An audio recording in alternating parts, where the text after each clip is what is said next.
Hi everyone, welcome to the United Talk. I'm your host Divyan Sharma, and on this show we'll be talking about everything related to Manchester United Football Club, from transfer business to pre-season, squad analysis and match day. We'll be covering everything A to Z about Manchester United. Before we begin guys, show some love. Please like, comment, share the video and don't forget to subscribe the channel.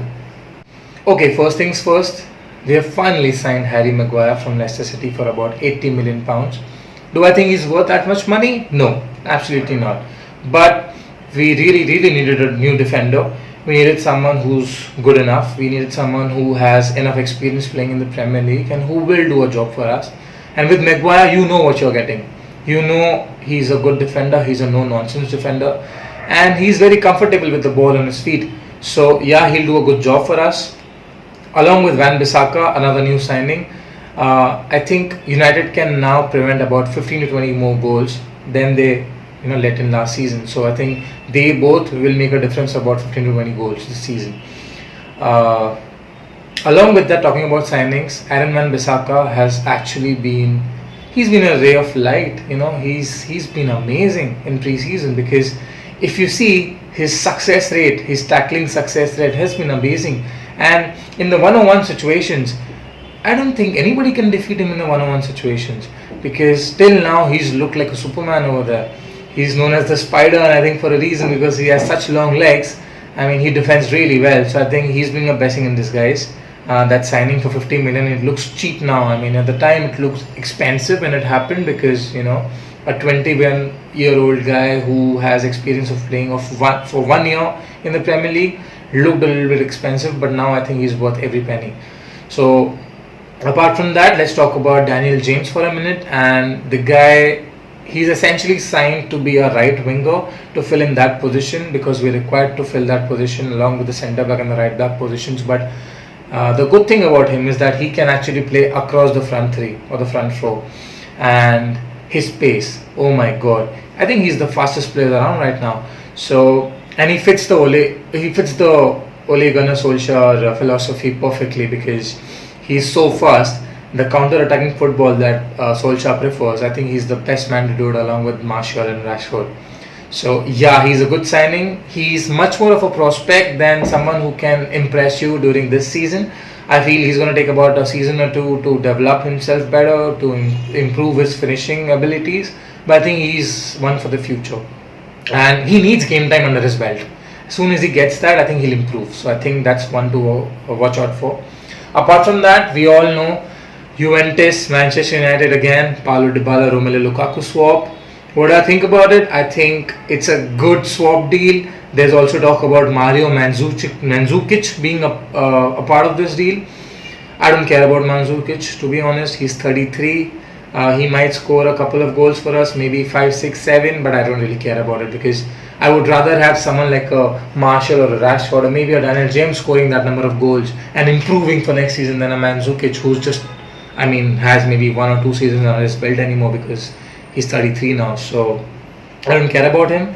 Talking about Dybala, yes, he could be a very good signing. He could be one of the best players in the Premier League, because he has that kind of a potential to be the best player in the world. He has shown that before at Juventus. Last season was bad for him, because he hardly played. Whenever he played, he was playing under the shadow of Ronaldo. So yeah, I am kind of excited, but I'm a little skeptical as well, I'll be honest with you, because I don't know how he'll perform, because he never wanted to leave Juventus in the first place. He was not on the plans. So the deal right now hinges on him agreeing to the deal to come to United, him agreeing to the wages that United offer. There's talk about him not wanting his wages to be reduced by 25% if United do not qualify for Champions League next season. But that's something that I don't think the club will back down from. So let's see. It's possible. It'll make us strong for sure. But I think that's not the problem. The problem is the defensive midfield area and the central midfield area. Nemanja Matic cannot play in that position anymore. He gave the ball away against Tottenham, to which Lucas Moura scored. He gave the ball away against AC Milan and Suso scored. He cannot play there anymore. He's slow now. He cannot cover the grass like an N'Golo Conte. Like even McTominay has done really well in that position, and he looked really good when he was playing with Fred in that position.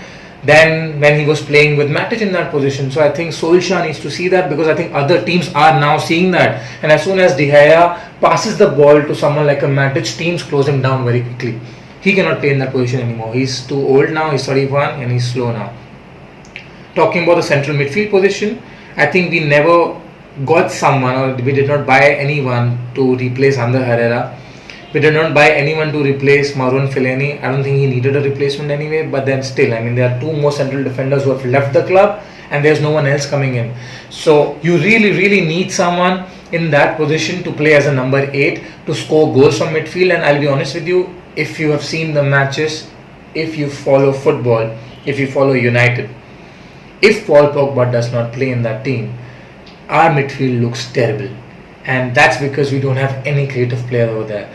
I mean, Juan Mata can do a job, but again, he's 31 now and he's not fast enough anyway, so he does not fit in the philosophy of Solskjaer. And I'm surprised. I mean, I keep scratching my head as to why he plays on the right wing position sometimes, because if you want a counter-attacking football, why does he play over there? If you want to break teams down, play him centrally in number 10 position, because that's where he's supposed to play. That's why he can do the damage, the 1-2 football, the 1-2 passing, the flicks, the tricks. He cannot do that when he's playing on the right wing. I think you have Daniel James to do that now, so I'll be really surprised if Mata plays in that position. Mata is made to be played in the number 10 position. If Dybala comes, I think that position is Dybala's, not Mata's anymore. He's there for the experience, but you need someone from the midfield to score those goals what Paul Pogba scored last season. Pogba scored about 17-18 goals last season for United, and the United midfield together scored about 23. So you know what I'm talking about. If you take Paul Pogba's goals out, there's no one else scoring goals from midfield. Bruno Fernandes from Sporting CP, who has been linked with United all through the transfer window, he scored 37 goals last season. I know he's playing in the Portuguese league and it cannot be compared to the Premier League, but still 37 goals is a huge number, and with 15 assists as well for club and country. So yeah, he's 24. I think you pay 60 odd million for him and he's a very good signing, 60-70 odd million. I don't think it's going to happen. The chances are 5 out of 10, to be honest. But I would love for him to come to United, and I would absolutely hate if he goes to Tottenham, because that's a player you don't want to miss. He can score goals for you. He can remove the pressure from Pogba. If Pogba leaves, if Pogba is injured, he can do a job for you.